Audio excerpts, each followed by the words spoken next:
Dracula Untold.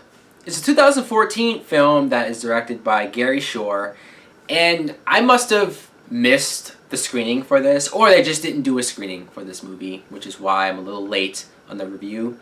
But I was able to finagle my way into seeing this film after going to a screening for Fury, so I'll let you figure out just how I did that.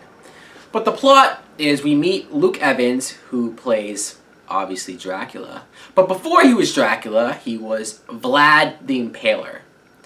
And I'll be honest, I don't know a whole lot about Vlad the Impaler, but I know a little bit. And I've never, ever once heard that Vlad the Impaler became Dracula. Maybe I'm wrong. Maybe there are some stories where this was the case, but I found it pretty amusing that this is what they were going for. Clearly, this is a made-up origin story for this film, so there you go. Now, he is the prince of his own land until this king, played by Dominic Cooper, comes in and says, basically, I want you to give me 1,000 of your boys.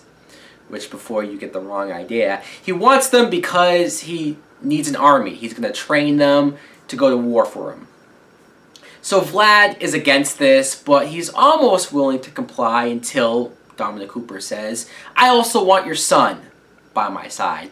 So that's when Vlad says, fuck that shit, and he decides to rebel against him. But since he knows that he can't fight this army by himself, or his people can't fight for him, he decides to go off and become a vampire, Dracula, in order to fight this army. Now, what I thought of Dracula Untold was, it was okay. It was okay. It wasn't amazing. It didn't blow me away. I think the biggest problem is that this was called Dracula.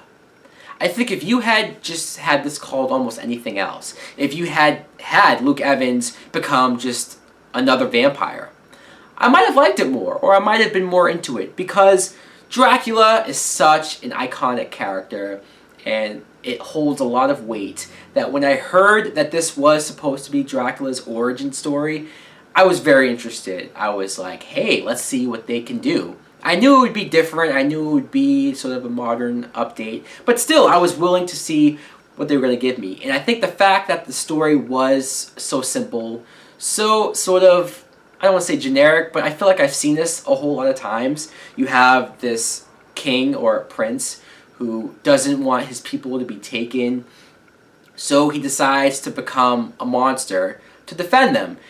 It's okay. It's an okay story, because I do like Luke Evans as this character. I mean, I do think it's the most sort of emotional I've seen him, because usually when I see Luke Evans in movies, he is sort of intense and serious, and there's a lot of that here, clearly, mostly when he becomes a vampire, but still, I liked him more here.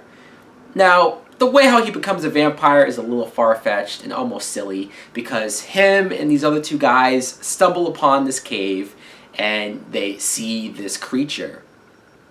And the creature kills his two men, and he narrowly escapes. And then when all this conflict happens with Dominic Cooper, his first thought, almost, is to look at the mountain and say to himself, you know, if I can go back in there and get that creature that tried to kill me to turn me into what he is, I can win this war. And I just kind of thought, like, what the fuck made you think that was a good idea? I'm not saying if presented with the possibility of becoming a vampire myself that I wouldn't think about it and think it's a little cool, but I don't understand why he thought that this creature, whatever it was going to willingly turn him. What if he had gone back there and this creature just killed him? It's like, alright, well, there's the end of the movie, and I guess your wife and son are just going to get taken by the next army. Like, it was pretty far-fetched that he just went and did that. Also, the fact that Charles Dance plays this creature. And I never really understood it, because I thought Dracula was supposed to be the original vampire, the first vampire. But clearly Charles Dance was a vampire himself. They have him listed as the master vampire. And Charles Dance, he's a great actor. I'm more than impressed that he was willing to put all that makeup on and stay in that cave for as long as he did. but they don't really do a whole lot more with him than that. Sarah Gadon plays the wife of Vlad, and she was just there. She was okay. I kind of liked her, though. And Art Parkinson is Vlad's son, and the only reason really why I'm mentioning him is because, well, he's a child actor that has never annoyed me. He was pretty good. But he's on Game of Thrones. Very cool, because Charles Dance is also on Game of Thrones. Now, Dominic Cooper as the villain, he's a generic villain. There's really nothing to him at all. I've seen Dominic Cooper play a villain quite a few times, but this might be the most generic one, and that's including his role in Need for Speed, which was as generic as it gets. So, let me get to the action, because there is a good amount of action in this movie. The special effects is certainly there. The scenes where Vlad is Dracula and he's sort of figuring out his powers for the first time. He's seeing his senses and how he can hear things, smell things, see things differently. That might have been my favorite part of the movie. I'm always for almost like a superhero origin when the character gets his powers for the first time and tries to figure it out. I'm a sucker for that type of stuff. But it did seem like he learned it all pretty quick, and you could say, well, they just didn't want to deal with it. But fuck, this is Dracula's origin story. You really can't brush through that. The moment when he starts running and he just turns into a bunch of bats, it was cool. I was a little surprised that they went there with that, because I feel like I haven't seen vampires do that in a movie in a long time. But still, it's just like he does it once and he kind of goes, huh, that was cool, and then just knows how to do it from the rest of the film. Sure, it's cool to watch, but you sit there and you go, he's pretty fucking powerful. I never really thought for a second that he was vulnerable or that he could have gotten killed by fucking Dominic Cooper.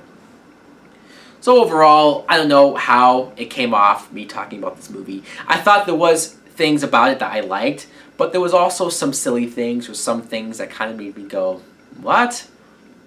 Overall, my rating for Dracula Untold, I would give it a rental, because it's definitely one of those movies that is kind of cool. It's worth checking out, but you don't gotta go to a theater. If you Redboxed it, rented it, you'd like it just fine that way. Anyways, guys, let me know in the comments below if you did see Dracula Untold. What did you think of it? Thanks for watching. Like and subscribe. Later!